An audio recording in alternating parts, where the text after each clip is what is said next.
Doctors and nurses are trying frantically to resuscitate someone on a hospital table. The scene is intense and seems hopeless. There is a feeling in the air. Diane is laying in a hospital bed, wringing her hands together and crying when they come to the door to get her. She's staring into the incubation machine at the tiniest baby, a preemie, a girl. Diane looks at the baby and cries. She asks, "Will she be okay?"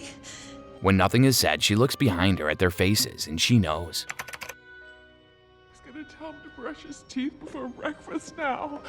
Diane is at a support group of sorts, and we hear parents talking about missing their children and crying, and tissues are being passed around. We make the assumption that this group is for grieving parents, and the opening scene plays into that conclusion. So when the lady says that it's normal for the parents to be sad about letting go, we realize it's a homeschool group that's having trouble dealing with letting their kids go off to college. Diane is so confident when she says she's looking forward to doing all the things she hasn't been able to do, like dates and trips and living her own life. Everyone is mortified, but we don't care. We won't see them again anyway. Back at home, Chloe, yes, baby Chloe, is here in the flesh and she's just getting out of bed. She's now grown. She helps herself into a wheelchair by the bed and proceeds to take lots of medications and throws up. She is a lovely young girl and seems happy otherwise. Being a preemie can cause a lot of medical issues and Chloe is dealing with those complications. She has many ailments and has come to deal with them in a very mature manner. She gets ready and rolls herself to her stair lift and down to see Diane. Diane is the supportive mom and gets Chloe started on her schoolwork. Chloe is anxiously awaiting an acceptance letter to college and checks the mail frantically every day. Her mom always gets it first and assures her she will be the first to know if a letter comes from Washington State, Chloe's school of choice. They seem to have normal days just like you and I, but it's a movie, so don't get comfortable. Diane comes in from the store and has mail. Still no letter and tells Chloe to settle down. She sets the groceries down and goes to move her car. Chloe grabs some candy from the bag and hides it before her mom can come back. Chloe has many issues and one is diabetes, so the candy's a rare treat. While snooping for the candy, she finds some pills that have her mom's name on them and she gets a bit suspicious. Is something wrong with her mom? Later that night, when her mom gives her nightly meds, she will give her one of the pills that Chloe saw in the bag. When she asks her mom about it, she says they aren't hers. Chloe pushes and mom plays it off well when she says, "My name's just on the receipt, they're yours." Well. It now seems we're at the point in our movie that the story really begins. Something's not right here in this happy little home. I actually wouldn't say happy. It's not bad, just not much of anything. Kinda just there. Basic, if you will. Diane will sneak off to the basement when Chloe's in bed and watch home movies of when Chloe was younger and able to walk. She looked healthy. What happened? So the next day, mom is gone and Chloe's still curious about the pills. Something's off to her and she has no access to the internet, smartphone, or anything. She is overly protected and secluded from the outside world, just how Diane likes it. When she gets the bottle off the shelf after much creative maneuvering, we see that her mom has placed a tag over her name that says Chloe. This makes Chloe that much more curious. So Chloe waits until her mom goes to bed that night and logs on to see if she can find out what the pill is, but the internet is down. We then see her mom sitting in the shadows watching her. Damn, creepy. Her mom pretends to call for a repair for the internet and asks how she knew the internet was even down. Chloe tells her she was looking up info to fix her printer and plays it off quite smoothly. Basically, mom and daughter are just lying to each other. One to protect, or so we think, and one to survive. It has become a game of cat and mouse, and the movie seems to be taking a turn. She'll see her mom in the yard watering her garden and attempt to make a call about the pills. She's still consumed with them and what they are for. This is so intense because we're watching Diane and back to the phone and back to Diane, and the tension is crazy high. Diane disappears for a moment and we panic. Don't like it. We all panic. But it's okay, Diane is still busy. The guy on the other end of the line thinks Chloe is crazy but decides to help her anyway after a bit of back and forth. He says that the pill is supposed to be red, not green, and that it treats heart conditions if it's the pill she's supposed to be taking. But it's not, and now Chloe knows something is very wrong. Chloe mentions at dinner that they haven't been to a movie in a while and opens the door to freedom and investigating. Diane takes the bait and they will go to the movies the next night. This feels like a breath of fresh air here since we haven't left the house in so long, and it really does feel like we're trapped inside with Chloe. So mom and daughter are at the movies, and Chloe says she's going to the bathroom. This is true if the bathroom were outside and across the street at the pharmacy. She cuts her way up in line and talks to the pharmacist about the pill. She has to make up an elaborate story of why she needs the information because the pills were in her mom's name. It's taking forever and the stress is mounting. We've all been thinking that the pharmacist is just going to tell her mom, of course, small town and all. But Chloe is finally able to convince the pharmacist to give her the information she wants and discovers that the pills are for the family dog that they don't have. The pills, if given to a human will cause paralysis of the legs. They'll be crippled, so to speak. Chloe goes into a full-blown asthma attack. Oh yes, Chloe has asthma as well and can't be without her inhaler. She, of course, doesn't have her inhaler and is in the middle of a fit when her mom walks in and makes it worse, all the while making it seem to the bystanders that she's the caring, protective mom. When conveniently no one is looking, Diane gives Chloe a shot and knocks her out. Diane is now in panic mode.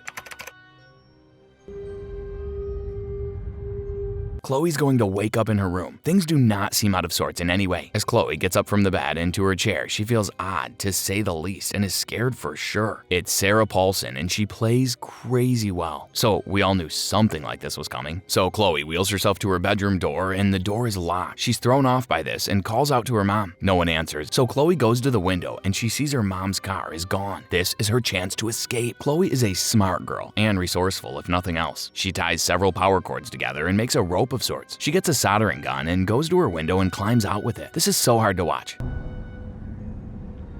This poor crippled girl will have to use every bit of strength in her arms to drag herself across the top of the roof to the other side of the house to her mom's window. She's sweating and often her feet are sliding off the roof. She's breathing heavily and we just know her mom will be home any second. This is nerve-wracking to watch. Chloe gets to the window and uses her tool to crack it and break the glass, and she manages to climb inside. But she's forgotten her inhaler and she is in a full-blown asthma attack at this point. She's struggling, and now the fight for freedom has become one of survival. She will have to make her way back to her room, get the door open, and get to her inhaler in her table drawer, all before she passes out or dies. The relief of that inhaler hit us all just right. When she realizes the door was wedged shut from the outside, she knows it's game on. Chloe is a fighter, and she will fight. No flight here. Chloe will get her chair and make her way to the stair assist and realize her mom has cut all the wires to it, as well as the phone wire being cut. She will load her chair on it and push it off the other side. It lands at the bottom of the stairs, and we're all hoping it's not broken. She then launches herself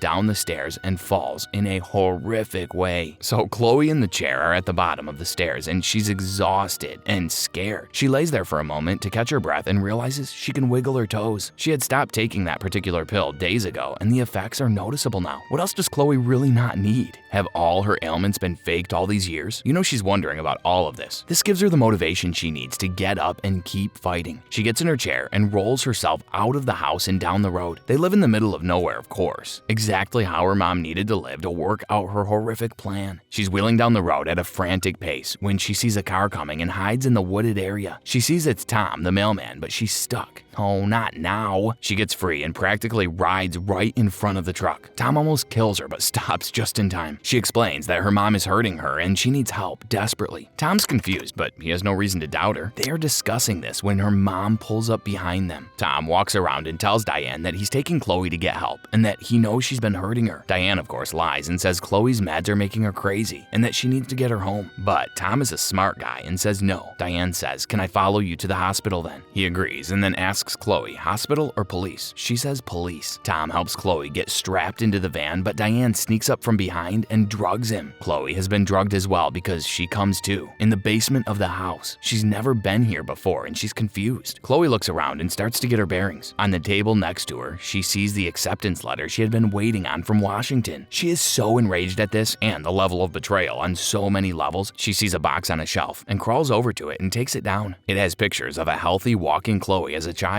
She looks happy. She keeps digging and finds a death certificate for Chloe. The Chloe from the beginning of the movie. The poor, sweet, preemie baby at the beginning who actually died after living only 2 hours and 11 minutes. The room starts to spin and Chloe is truly freaking out. Then she finds a newspaper clipping about a baby who was kidnapped from the hospital on the exact day of Chloe's death. OMG. Did you see this coming? Because I did not.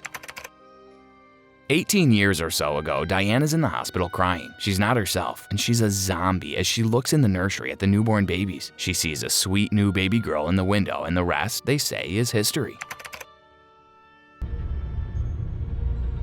Fast forward to 18 years later, and that little girl is locked in the basement, realizing she's been raised by a different kind of crazy. Diane comes in and tries to explain herself, but Chloe is not having it. She also doesn't believe Diane when she says Tom the mailman is just sleeping in the other room. Diane is begging Chloe to just let them start over together. She says she has only ever loved and protected her, and she needs to continue to do just that. She fills a vial with what looks like chocolate milk and says she forgot what happened to her if she takes the medicine. Chloe manages to momentarily escape her and finds some poison on a shelf. The room she's in is like Diane's own personal pharmacy. She's been mixing and making meds for some time. When Diane finds her with it, she loses her mind and starts begging her not to hurt herself. She is coughing up blood and dying, and Diane is holding her and hysterical. Tom slept through all of this. When Chloe once again comes to, she's in the hospital and a nurse is working about, but Chloe can't talk. She's been incubated. She's able, after an annoyingly long time, to convince the nurse to get her paper and crayon to write. Diane is in the hall and being told by the doctors that Chloe is on suicide watch and cannot leave the hospital and needs to stay for evaluation. Well, we know Diane cannot allow this to happen because she will definitely be found out. Diane looks in on Chloe and then at the nurse, and we see she has an idea. Meanwhile, Chloe is frantic to write and get control of her cognitive skills. Well, just about this time, the nurse and the whole hospital get a code blue siren, and everyone is running around and rushing to the emergency. So now we know Diane has probably killed someone else. She gets Chloe out of the room and into a wheelchair and quickly but casually rushes her through the hospital to get her out and away before she's found out. They discover Chloe missing from her room and the word "mom" written on the notepad that was left behind. They're rushing around and Chloe's trying to signal for help, but she's practically paralyzed. When they reach a dead end in the hospital at the top of a long flight of stairs, Diane attempts to move Chloe down them anyway. It's their only way out now, but they don't move. The wheelchair is stuck, but it's not. Chloe has enough strength in her legs and feeling in her toes to keep the chair locked in place. When Diane realizes she's trapped, she pulls a gun and is about to shoot the security surrounding her and Chloe. They shoot her first, and in slow motion, it looks for a moment like she may shoot Chloe, but she loses her footing and falls to the bottom of the stairs, where she lays broken and still. Can you imagine Chloe's relief? We'll catch up with Chloe 7 years later on a gray and rainy day outside a woman's detention facility. She's using her wheelchair but can walk some now as well. So this is a bit confusing because she was strong enough to hold Diane off at the hospital years ago from moving her wheelchair, and now she's still using it and can only walk a little. She's wearing a ring, and we'll find out she's married with a child. She seems to know the staff, and by this we gather that she comes to this place often. She slowly wheels herself to a room, and there she finds her mom, Diane, looking like death. She tells her that her daughter spent the weekend with her grandparents, all of them, indicating that she found her birth mother and father. Diane can only listen. She doesn't move. After a while, Chloe will say it's time for her to go, and Diane looks scared. Chloe coughs out pills wrapped in plastic that she was hiding in her mouth. She says, I love you, Mom. Now open wide. The sick, satisfied look on Chloe's face is felt by us all. Sweet revenge. Oh, how the tables have turned. Wow, that took a couple of unexpected turns. Would you have just stayed with Mom Diane and let her care for you, minding your business and living out your days? Or would you have done as Chloe did? Would you have killed Diane the first chance you got and dragged it out as well? Was Chloe still paralyzed at the end, or was she just playing the game her mom taught her for the staff at the prison? Such a twisted game they both played. Until next time.